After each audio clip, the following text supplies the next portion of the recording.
जी अस्सलामु अलैकुम वरहमतुल्लाहि वबरकातुहू। उम्मीद करता हूँ अहबाब खैर वाफियत से होंगे। ईद की छुट्टियाँ गुज़र गई हैं और आज बैंक ओपन होना शुरू हो गई हैं। आज जैसे ही ओपन मार्केट इंटरबैंक में उतार चढ़ाव नज़र आना शुरू हो गया। लेकिन मैं ये कहना चाहूँगा कि दूसरे मुल्कों की निस्बत पाकिस्तान में डॉलर का रेट बहुत ज़्यादा है। सब जगह ये बात चल रही थी कि बैंक खुलने के बाद डॉलर जो है वो 300 प्लस होगा या 310 प्लस होगा, लेकिन डॉलर आज थोड़ा सा नीचे आ गया।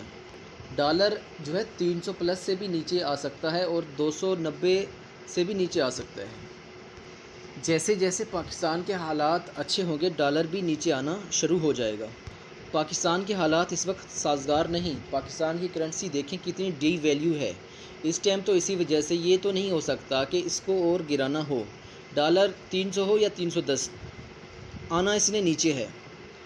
अल्लाह ना करे अगर पाकिस्तान डिफ़ॉल्ट हो या डिफ़ॉल्ट होने के ख़तरात नज़र आने लगें। अब सिर्फ़ 1 महीना है इस हुकूमत के पास। इस हुकूमत ने इलेक्शन में जाना है। 1 माह के बाद असम्बलियाँ ख़त्म होनी है, नई हुकूमत आनी है और निगरान हुकूमत भी आएगी। और इसके बाद इलेक्शन भी होने हैं, नई हुकूमत भी आएगी, इलेक्शन का ऐलान भी होना है, पुरानी असम्बलियाँ ख़त्म भी होनी हैं। तो इस हुकूमत का सिर्फ़ 1 महीना है। ये हुकूमत बेशक मसनूई तौर पर डॉलर को नीचे लाएं या यहीं पर ब्रेक लगा सकते हैं। ये भी अच्छी बात है कि डॉलर को इस वक्त यही हुकूमत नीचे लाने के लिए काबिल है। तो भाइयों, ये भी हो सकता है कि ये हुकूमत डॉलर को 250-260 तक ले आ सकती है। आप नेगेटिव ना सोचें या मज़ीद पैनिक में ना आ जाएं। डॉलर इस वक्त बहुत ज़्यादा रेट पर है। जब इतनी हमारी करेंसी डी वैल्यू हो तो हम कहाँ तरक्की कर सकते हैं। ये जो हालात चल रहे हैं, ये हुकूमत डॉलर को 250-260 तक ले आ सकते हैं या इससे भी ऊपर नीचे तक ला सकते हैं। आगे 1 माह बाद इलेक्शन है, इस हुकूमत ने इलेक्शन में जाना है। अगर ये हुकूमत ये ऐसे इक़दामात ना करें तो इलेक्शन में कैसे जाएंगे। और दूसरी बात, माशाल्लाह आज और कल 2000 प्लस पॉइंट का स्टॉक मार्केट में पॉइंट का इजाफ़ा हो चुका है।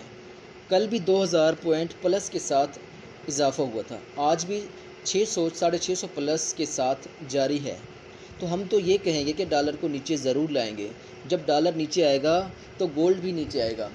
तो भाइयों, गोल्ड भी 1,80,000 से लेकर 1,90,000 तक आ सकता है, क्योंकि क्योंकि गोल्ड 1,95,000 तो हो चुका है। अभी भी इस वक्त मार्केट देखें तो 1,95,000 तो हो चुका है। तो मेरा ख्याल है 1,80,90 तक आ सकता है। अब ईद की छुट्टियां गुजर गई हैं। ईद की छुट्टियों पर ना कोई ले सकता था ना दे सकता था। इसी वजह से हालात पाकिस्तान के हक़ में बेहतर हैं। तो मेरे भाइयों, गोल्ड वक़्त का बादशाह है। अगर आपने लंबी ख़रीदारी की है, ऊपर ख़रीदारी किया, 2,40,000 35,000 पर ख़रीदारी की है, तो आप परेशान ना हों। 1 माह 2 माह के बाद आप देखेंगे गोल्ड ऊपर होगा, क्योंकि गोल्ड ने जाना ऊपर है। अगर आपने ख़रीदारी 2,35,000 की है तो 1,90,000 पर आए तो डिप को देखकर आप मज़ीद ख़रीदारी करें।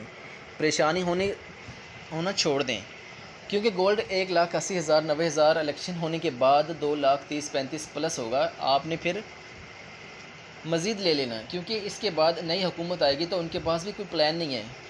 ठीक है, उनके पास भी कोई खातिर ख्वाह प्लान नहीं है। उनके हाथ भी गोल्ड नहीं रुकेगा। जो गोल्ड की सूरत हाल चल रही है वो 2,50,000 प्लस होगा इंशाल्लाह 2 से 3 माह।